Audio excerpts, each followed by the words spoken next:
I'm Ron Burgundy. What? They're not movie people. I knew that. You don't have to live with pain or chronic neuro issues any longer. In this podcast, you will learn how to stabilize your brain, body, and biochemistry for the rest of your life. I'm Dr. Teams, and this is the NeuroRESET podcast. Hey everybody, welcome to the NeuroRESET podcast. We're just having a little fun here. We've got Dr. Shannon Steinhauser. Am I saying that properly? Yes. She's a professional optometrist. So she's been working in this field for many years and just recently is dabbling in pilotry or flying. So anyway, what I want to do is bring her on. She's also a patient here. We were able to work with her and help her in some ways. And then she's helped us in many ways, just bringing her laugh and smile in here. So Doc, thanks for doing this. I really appreciate it. Not a problem. So tell me a little bit about kind of what got you into eye care. Actually, when I was in high school and I was trying to contemplate what type of medical profession I wanted to go in, because I did know I wanted to be in the medical profession, what I did notice is my friends whose parents were MDs, they were some of the most miserable people I had ever met in my life when they were at home. Interesting. So that did not bode well for the whole medical field, just like general MD in my mind, at least from what I had experience with. And my dentist, I talked to him, he flat out said, don't become a dentist. Flat out.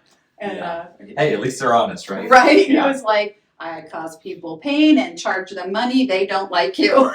So I was like, well, Gotcha. Okay. glowing review of your Check, profession. got it. Yeah, Okay. yeah. And then when I was in high school, I was dating this guy whose stepdad was an optometrist. And I'm in Iowa. He was a fabulous man. His name's Dr. Barry Jose. And he was very much just like this happy, nice man, had 2 practices. And I was like, let me look at that. Yeah, for sure. Yeah. And then the more I got into optometry, the more I realized, well, this is very much, it's a very nice lifestyle type medical practice too. It's a very office hours type thing. Anything that's an emergency is either that needs to go to the emergency room, that needs to be referred to an eye surgeon, or that can wait till the next morning. Yeah. So it was very, very nice. That is pretty cool. Yeah. I know, how long have you been doing this now? 25 years. 25 years. You're just a pup. That's So, tell my back that. Well, I'm trying to. I know. Trying to.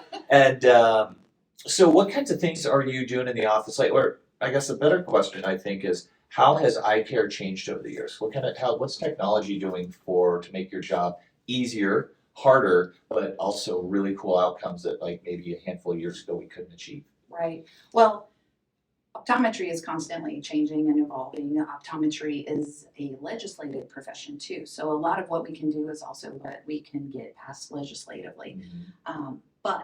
So back in the day, optometry was solely glasses, contact lenses type of things. But now it's a lot more medical healthcare related.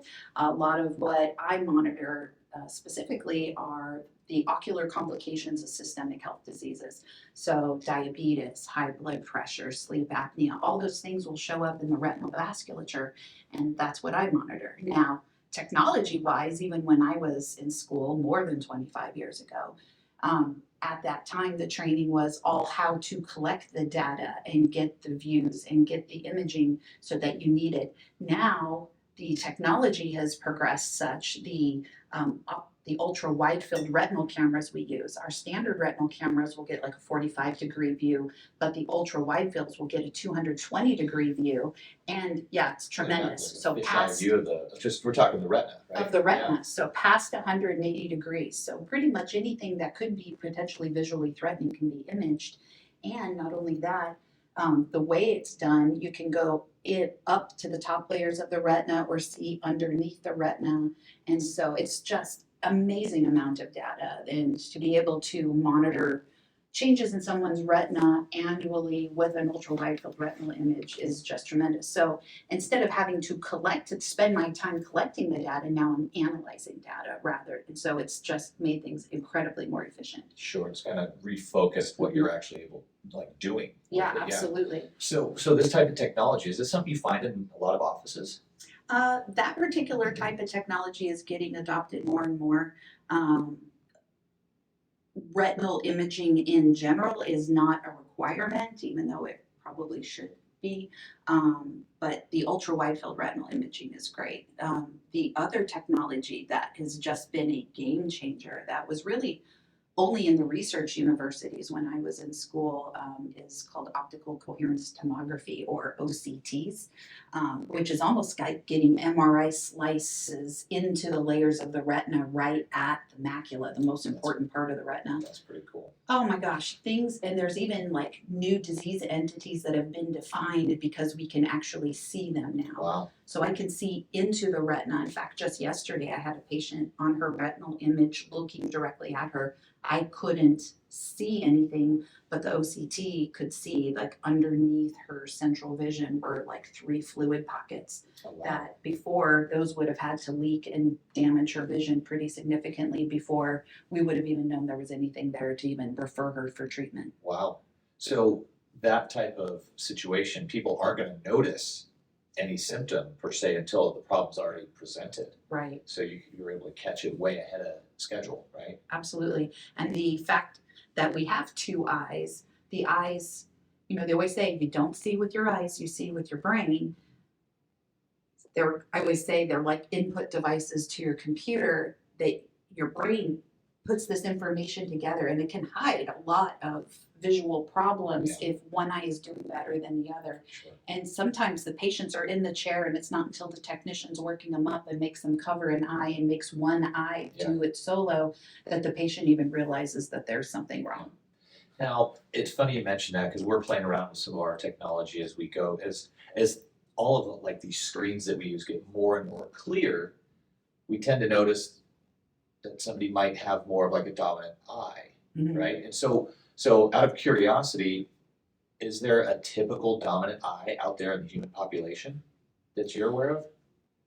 Typical, no, but largely, like, somebody who is right-handed is typically right eye dominant. Someone who is left-handed will be left eye dominant, as kind of a general rule. But there are people that are cross-dominant, which I'm one of those. I'm right-handed but left eye dominant. Interesting. So it's, but typically it's handedness to dominance. Yeah. Yeah. Okay. I'd say the vast majority of people are going to be right eye dominant then, because most people are right-handed. Yeah. Mhm. So, okay, cool.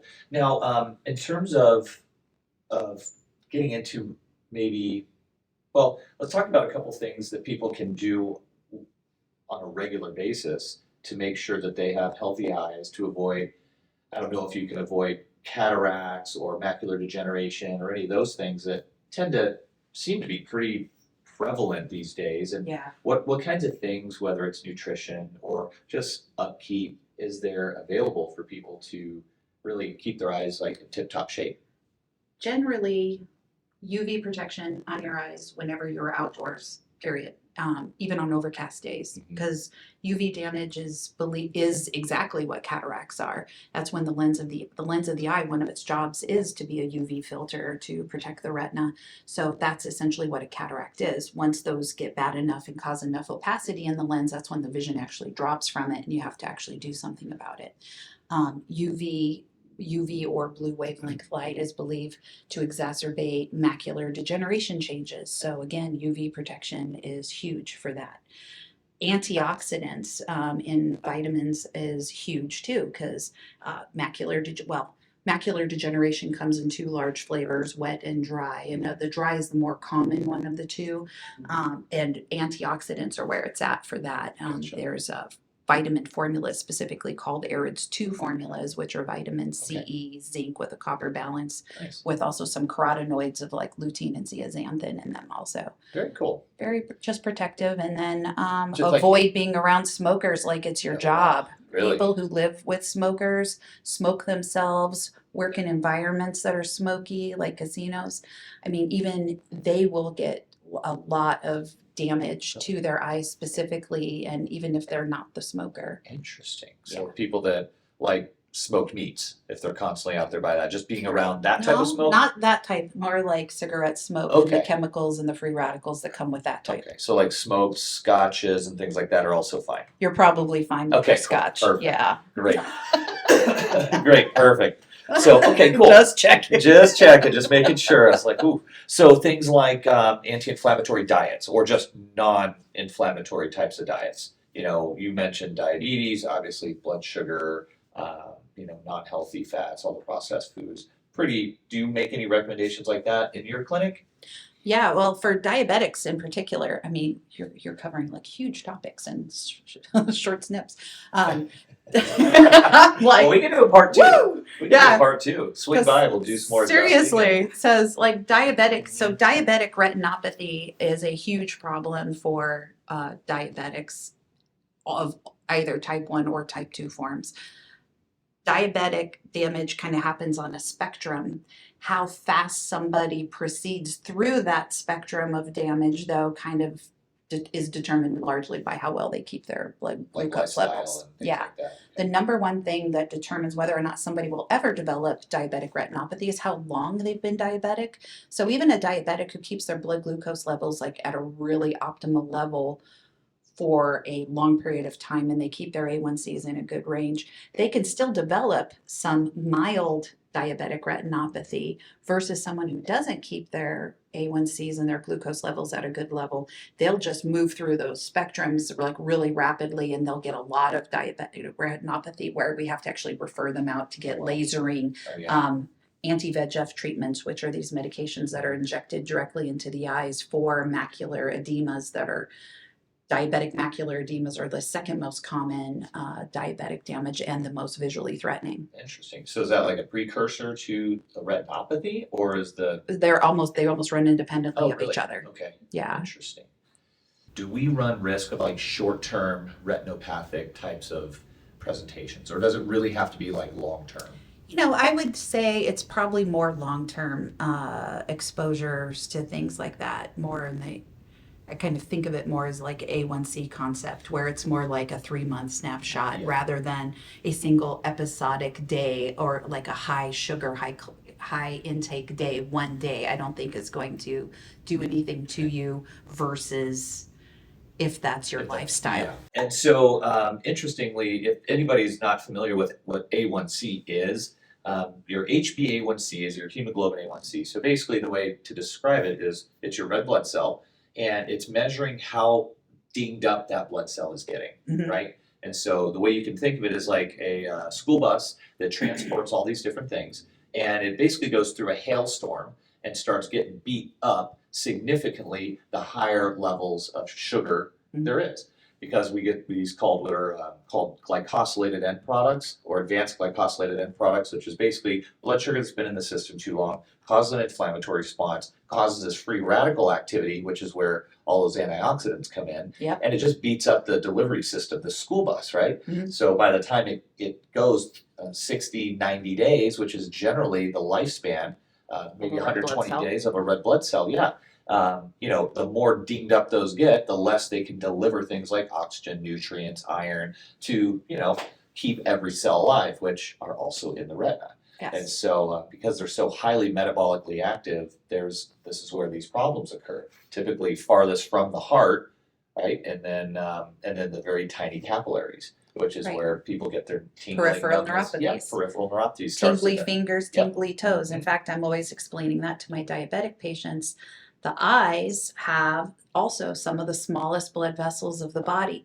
But the eyes are also is the only place in the body where you can just see the blood vessels and nerves lying there working without a layer of skin hiding them. So how somebody's eyes look gives their primary care, their endocrinologist, kind of a nice general idea of what they're probably getting on the other microvasculature of the body at the fingers and toes. like systemic vasculature stuff, Yeah. right? Another thing, and we haven't talked about this yet, but homocysteine. Do you run any labs outside of more so like your examination type stuff? Some labs, mostly autoimmune markers for like Sjogren's syndromes, for like dry eye. There are a lot of labs I can order, but I typically don't. Usually I'll send a note to the primary care physician requesting them to do it, because if those do come back positive, they're the ones that are going to You're be gonna refer them monitored. anyway. Yeah, they're the ones who are going to be monitoring and caring for that patient's problem. I'm not going to be taking care of their blood glucose levels directly. Gotcha. I'm not going to be taking care of their thyroid directly. Right. Even though I'm like, okay, this is walking like a duck, quacking like a duck. This is a duck. I need this test. I'll actually just write a referral to the primary care physician and Take care say, of the test duck for this. me. Yes, do this, please. Thank you. Gotcha. Very cool. So what is, now, as I understand it, I've not been to your clinic just yet. I need to get in there for a checkup. Hopefully you can get me in. What's your most favorite thing about practicing these days? Some of my most satisfying patients that I see are some of my scleral lens patients. I fit these specialty custom large diameter contact lenses that are specific to patients with corneal degenerative diseases, bad corneal surgeries, not bad surgeries much as bad scarring that has caused a lot of visual distortion. A lot of these people, once they have those type of surgeries, are very difficult contact lens fits, and they are literally functioning in life as legally blind people, like absolutely. Not just without glasses. I'll send Brianna in. Her eyes are Right. like over there watering because she's like, hearing this. But those patients, and I've inherited many of these patients that they either haven't been able to get fit by anybody, they haven't ran across this technology before, and I'll take these people who've had these surgeries, or they needed the surgery to get scarring off of their cornea, but then because there was such a difficult fit, they never were able to get the contact lens to manifest the acuity or the vision potential that the eye had in it. And then I fit them in these scleral lenses, these large diameter hard lenses that game changers for keratoconus patients, post LASIK, post arcade distortion injury patients, corneal ulcer scarring patients, and all of a sudden they've got 20/20 vision. That they've been literally functioning as a legally blind person, and just patients just crumbling. Wow. I mean, and that is a patient encounter that's just so positive and so uplifting, and it's like, Right on. and I've got the technology to make that happen for you. And I love those type of patient interactions. But then also, like my long-time patients, my glaucoma patients that I've seen for decades, and the fact that they're still sighted, they haven't lost vision, and it's all because the technology we've got can catch changes to the anatomy of an optic nerve before anything actually manifests visually or symptomatically for a patient. And we can modify therapies and just head it off at the pass. And so it's always, when I do have a patient that I get notified is deceased, I'll open their record and it's like 20/20. That's right. 20/20 vision. Yep. I got your back, right? It's like, we had you the Yeah. whole way. That's awesome. That's super cool. Yeah. That's interesting. When I went into what I'm doing now, I didn't think that medical school was for me, because I learned a very specific way. I more of an osmosis, like I hang out with the kids who pay attention, Mm-hmm. and I can hear what they say and put it into practice immediately. Whereas everybody else tends to have to research. It's just, I'm very much a hands-on guy, which is why I became a chiropractor, and it just makes sense to me. So when it comes down to everything that you're talking about, I really do appreciate the scholastic, all the conferences that we talk about you going to, but also doing all this hands-on technological work, but also having that human social side with it. Because I know exactly the moment you walked in the door, because of your laugh, your smile, just how everybody seems to rush up front just to say hi to you. And so I can only imagine your patients are the same way coming to see you. So that's really cool. So thanks. Yeah.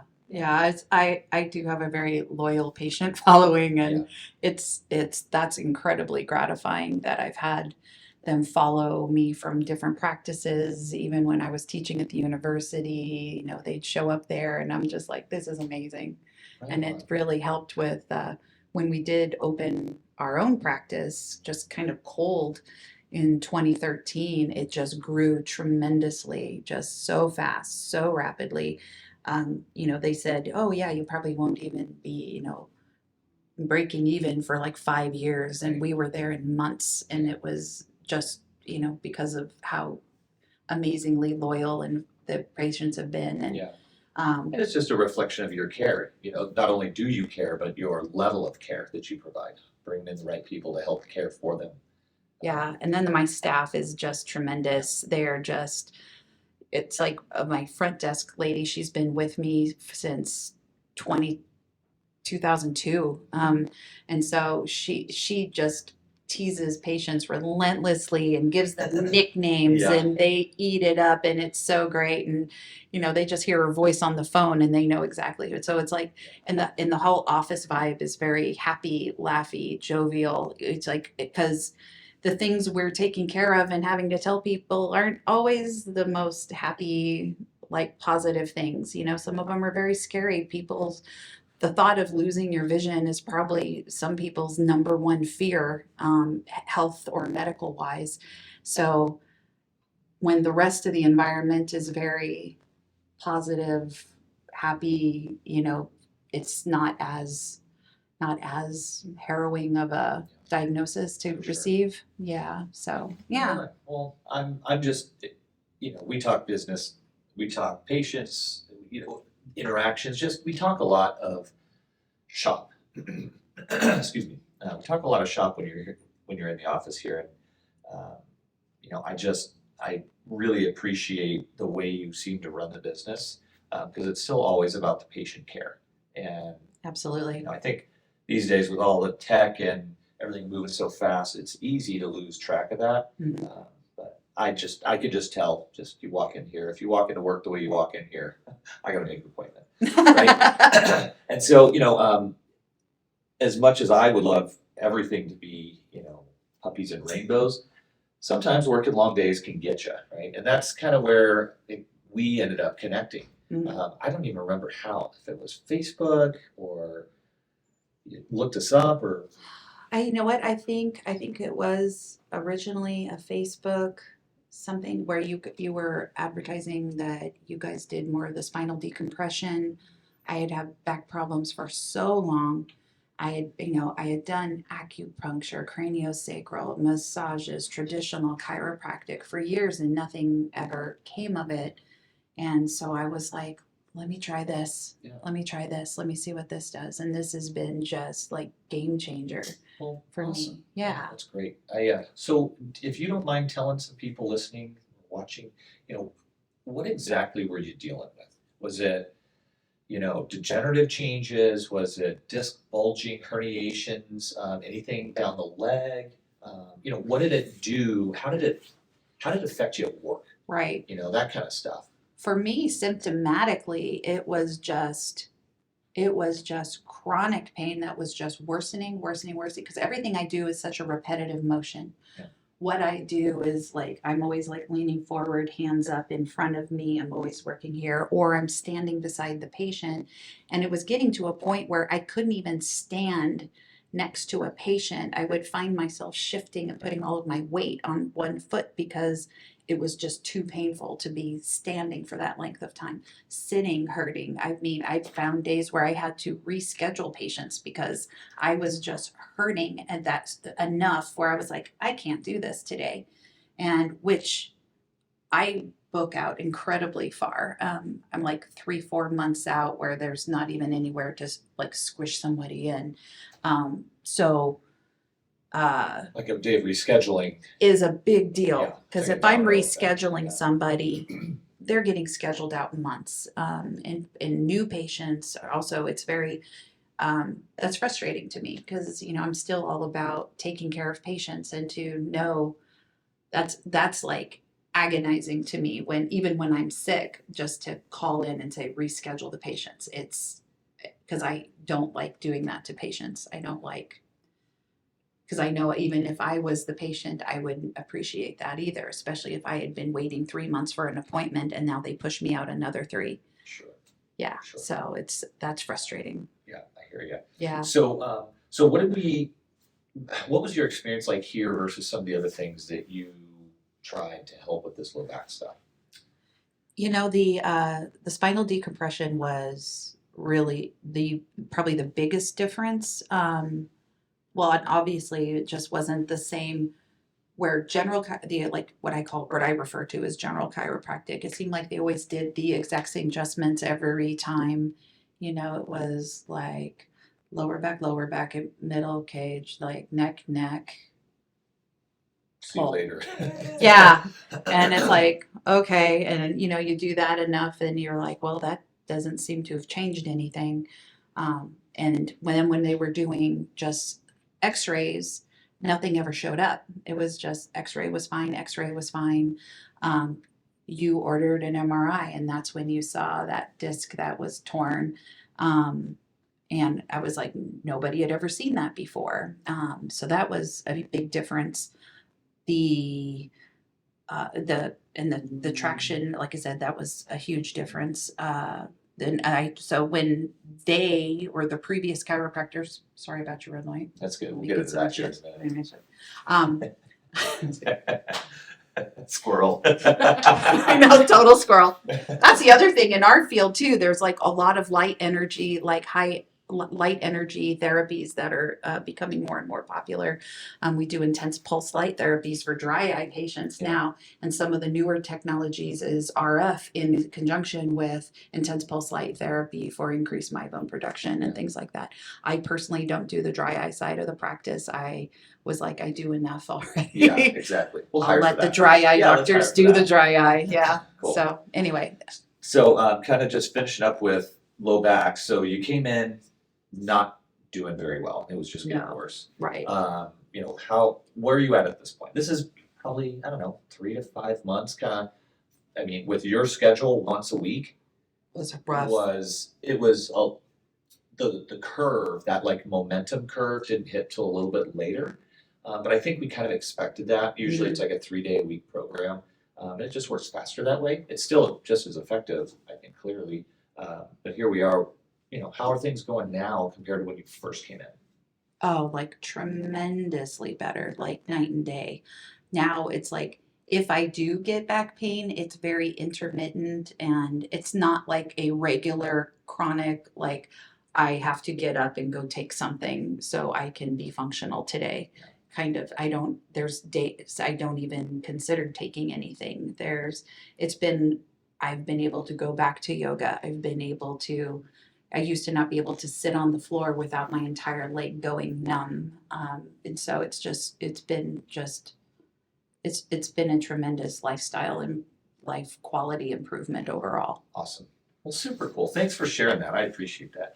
We also do things like laser therapy, PEMF, vagal nerve stim for any days that you might be stressed out.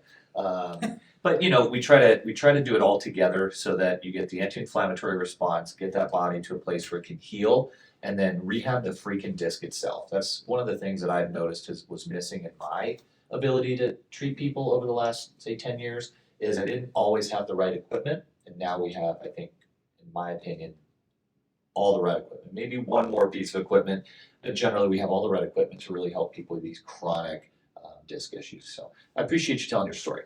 So now I want to get over to the squirrel light, right? Squirrel. So this red light here is built by a company called XTI. We were actually able to host the owners earlier in the week, which was just eye-opening, no pun intended. These guys, Pun taken. pun always.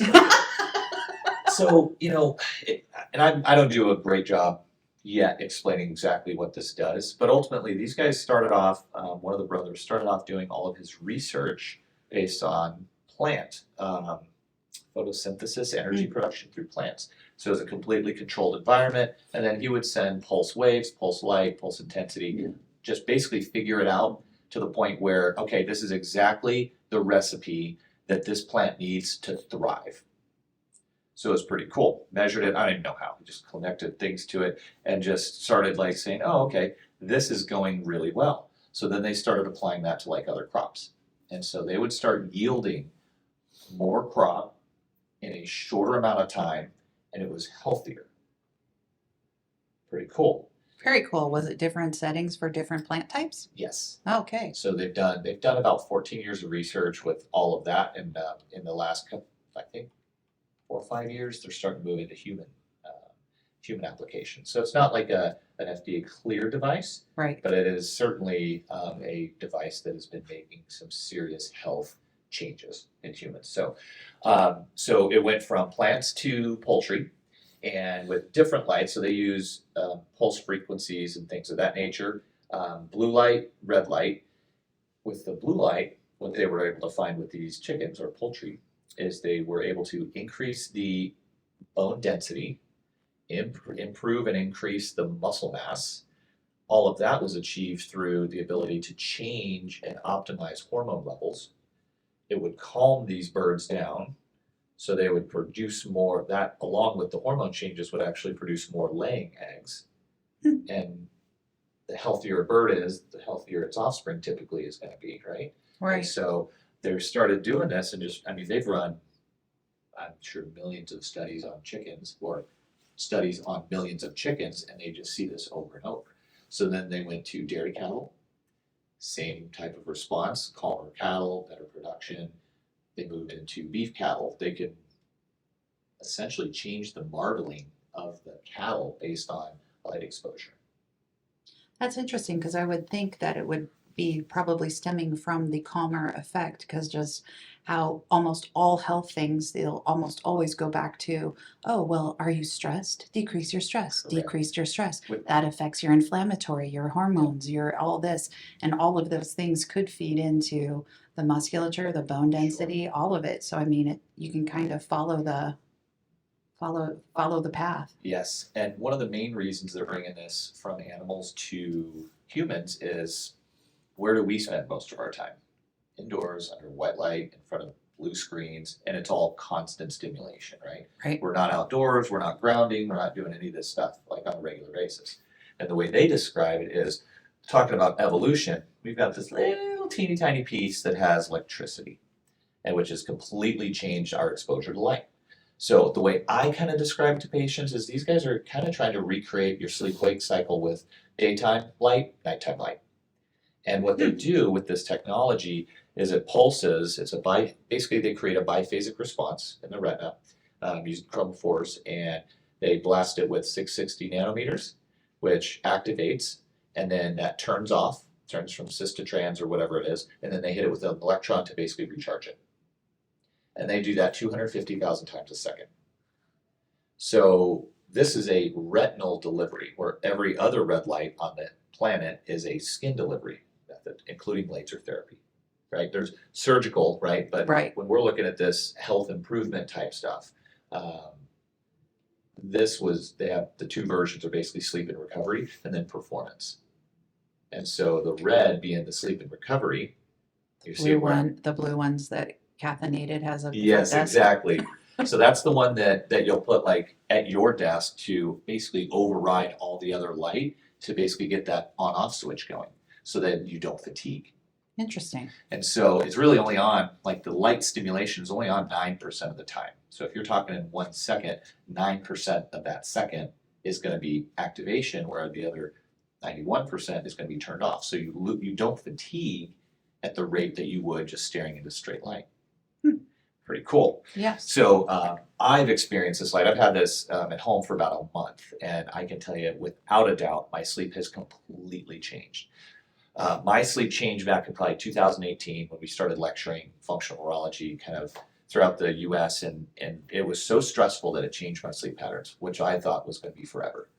I wouldn't say that I'm a majorly stressful guy, but I can certainly get excited, and whether it's good or bad, that excitement turns into a fight or flight response. And so for probably the last 4 or 5 years, I've had very not so good sleep. fall asleep, usually no problem, wake up anywhere between 1 and 3, and we know that that's usually where heart attacks happen. So that's been on my mind quite a bit. And so Fabulous. with a stress response, right? Right. So you're stressed out during the day, you're gonna use up more calories, and generally your melatonin output is lower, which is inverse to cortisol. And long story short, it kind of creates this recipe for early part of the morning for that fight or flight system to activate and cause myospasm in all of your vessels. So like wake you up and run from the bear to go Right. find food. So I've been using this about a month, and within a day or two, I started having like vivid dreams. Within a week, I'm sleeping completely through the night. And I have not used this yet, but we're going out of town this weekend, and so I'm like, hey, we got to take this freaking thing. Right. And so, at this point, I've placed orders for all of my staff, for friends and family, for other doctors. And so being a retinal specialist, right, I was very curious to kind of hear and see your response to this type of technology, being that it's delivered through the retina. Right. And I've been very curious about that since you introduced me to it. I was like, It's like, Yeah. and it's one of those things that was like, I guess I just need experience with it to see what does it do? And so what they were telling me is they have all the highest level of safety testing and ratings for this thing. So there is zero chance of anything happening to the retina with this level of output. I think it's like 1.4 watts of output. That's So very low. Very low. I mean, the risk is literally like not even there. There's only pros that I'm aware of. And so what they're saying is they're seeing changes in things like multiple sclerosis, stroke recovery, Parkinson's, obviously sleep, digestion issues, stress levels, all sorts of things across the board. I had a patient try this for 20 minutes the other day as they're just laying there. They're like, yeah, that's weird.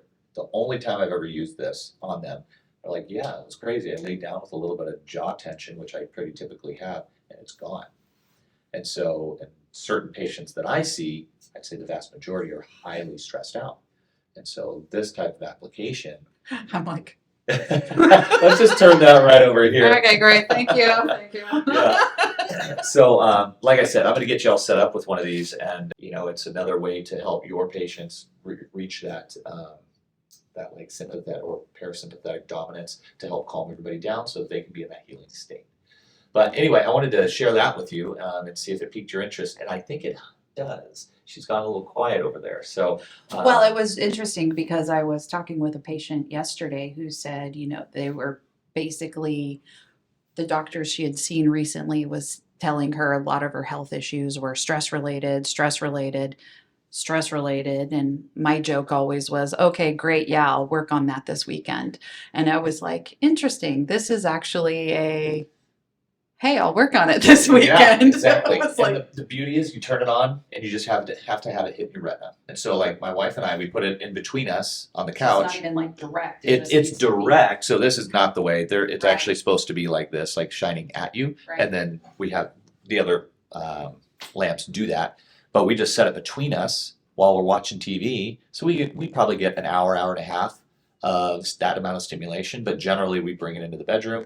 We turn it on, we'll sleep with it on for a while, and then if we kind of are like, hey, why is it bright in here, we'll flip it off and we'll be out. So my wife was having some trouble sleeping, and this is making some changes with her. I even told the guys Monday that my dog has even started to dream. Swear to God, it's crazy. Yeah, like to the point where he like wakes me up. Yeah, he's like, I'm like, what is going on here, Bogues? So Mr. Bogey, yeah, he's even seen some changes in sleep parameters. It's really weird, wow. but it seems to work quite well, and that's really what we're doing. So, Doc, I love having you in the office. I love hanging out with you. I really appreciate you taking the time to share with us more about your profession and all the cool stuff you're doing over there, and also your outcome with some of the stuff we're doing with you.